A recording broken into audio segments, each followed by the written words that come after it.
Hi, welcome to another episode of Academic Writing. I'm Leigh Hall. You can find me online. You can email me, leahall39@gmail.com, if you have questions that you'd like to see taken up here on academic writing. You can also find me online on my blog, leahall.wordpress.com, where I talk about issues of teaching and learning in higher education, and on Twitter at Leigh A. Hall.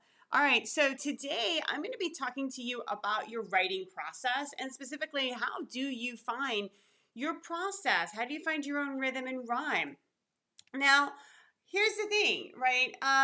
It's a really personal thing, your writing process. And when we go through school, right, particularly through K-12 school, right, the writing process has been broken down typically into a series of rigid steps, right, where now we are, first we're thinking about what do we want to write about, then we do an outline, maybe we get some feedback, then we write a rough draft, maybe we get some more feedback, then we write a final version, and then we publish it. That's a pretty standard way that the writing process has been presented to us in K-12, and that's very rigid, right? You have your idea is good, you write your outline, you're done with that, you do your final draft, you make your revisions, you're done with that.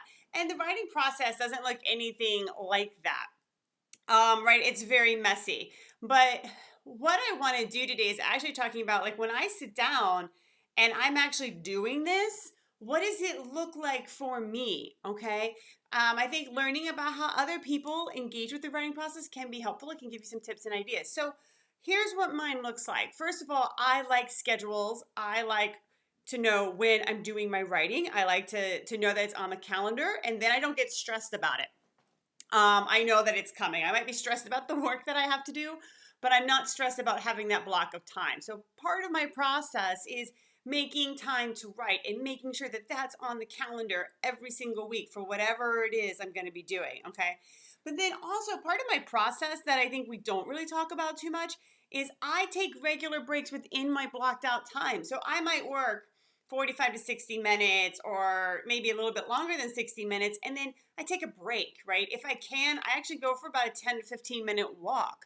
If the weather's bad or I can't, I'm not in a place where I can do that, I might, go do laundry, walk around a building, find somebody to talk to, do the dishes, right? I just get up and I take a mental break.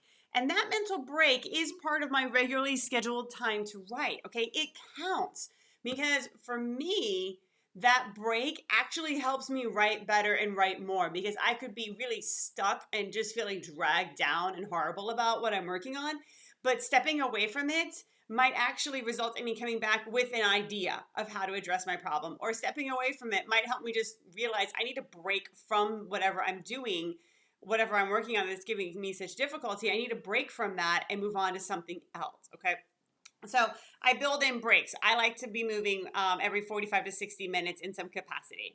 And then also part of my process is I have very simple 3-ring notebooks, right? These can be as cheap or as expensive as you want to be. They can range anywhere from $1 to like $10, maybe even $15 or $20. I typically spend somewhere between $1 and $5.